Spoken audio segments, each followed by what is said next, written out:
You're the largest exporter of methanol, producing 3 million tons per year.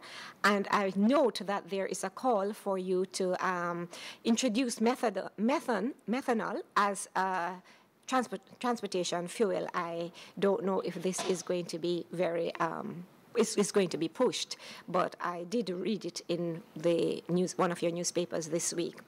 The country exports iron and steel and has plans to add an aluminum smelter and plastic plants in years to come. But there are technological hazards in the oil and gas economy.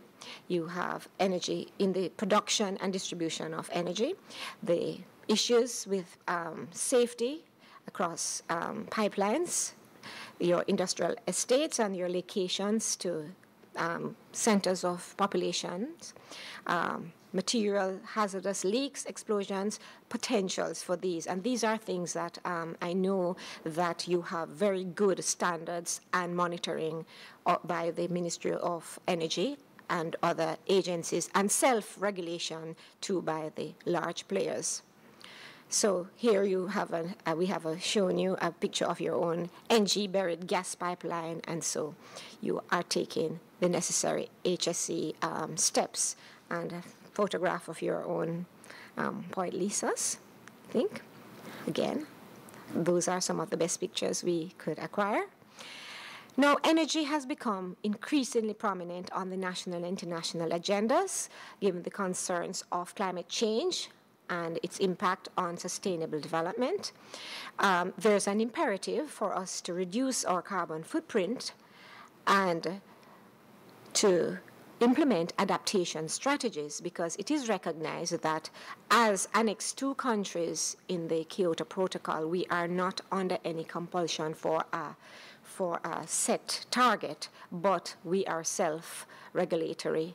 And in our research and work with you, we will seek to determine if some targets have been set in Trinidad for reducing your carbon footprint. In Jamaica, we have expressed it a different way in that we have set targets for our renewable energy by 2030, 2012, 2030. We have a modest target of 15% electricity generation from renewable energy by 2030. And the Caribbean is regarded as a hotspot in terms of climate events. Our outcomes are expected to be to identify the options to provide clean, affordable energy, to create employment opportunities, to create new businesses such as carbon trading, energy audits, and environmental audits, and energy services companies. And we will be working with both the public sector and the private sector in the two countries. Our proposed program aims to contribute to reduce fossil fuel use, and we are not saying that Trinidad, that has an abundance of fossil fuels, will necessarily reduce, but we are looking at the efficient use of the fossil fuel resources.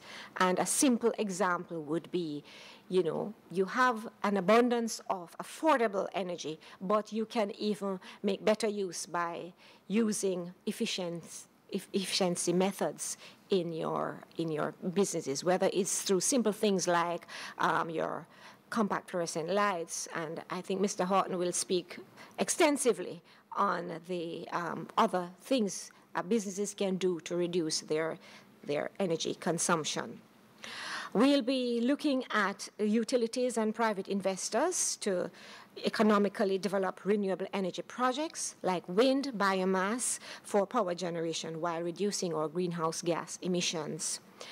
And I think this is an ideal time for when the economy is going well to invest in renewable energy options. We'll be trying to create an enabling environment under which key sectors, independent power producers, and electricity utilities can implement viable renewable energy projects.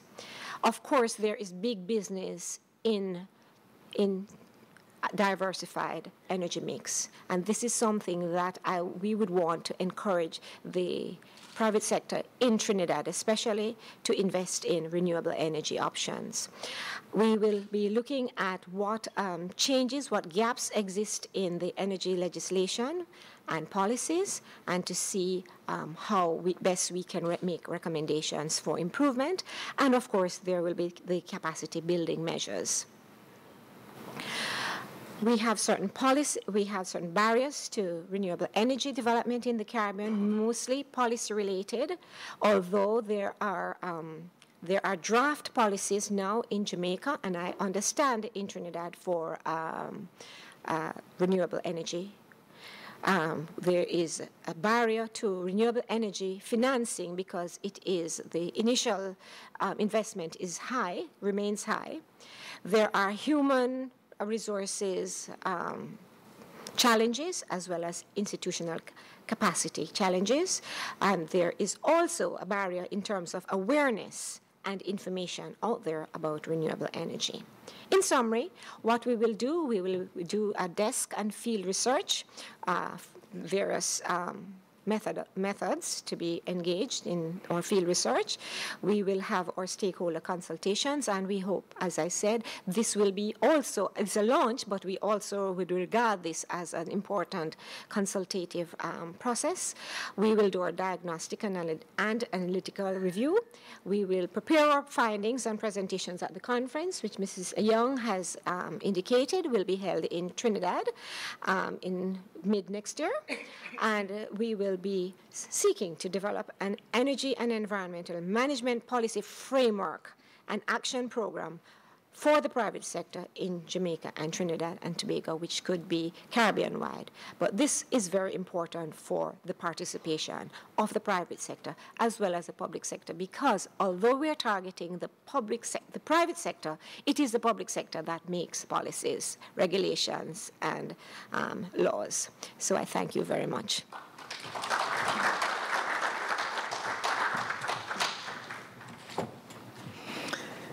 Thank you, Dr. Putu Singh. At this time, I'd like to invite Ms. Mandali Newton to present on green building. Mandali? Thank you, Carol. Good morning, ladies and gentlemen. This morning, I'm going to try and look at the whole concept of energy industries from a physical planning point of view. My background is in architecture, and whereas Dr. Putu Singh just spoke about the kind of social and business infrastructural impacts, I'm going to try and look at the physical planning side of it, because I know the concepts can be a bit abstract sometimes. Okay, so I'm going to be talking about the carbon context, why we want to go green.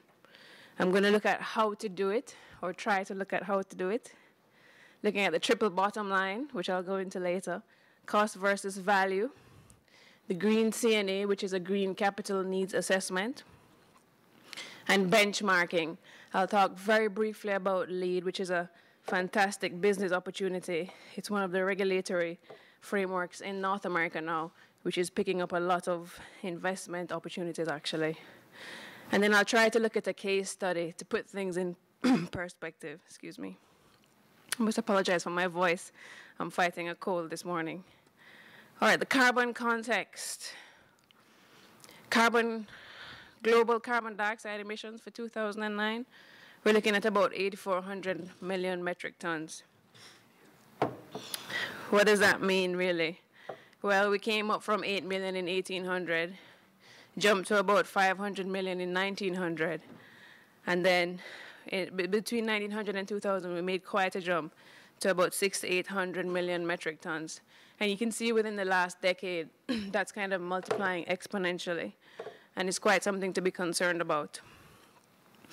Okay, let's look at that by sector. Who is emitting the most carbon dioxide? We've got power generation. Energy is a big contributor, 41%. Transportation, our cars are eating up our environment. Industry, quite a bit, not as much, but since Trinidad is industrial, we're right there in that category. Residential and commercial fall in the smaller bracket of about 10%, and we have transformation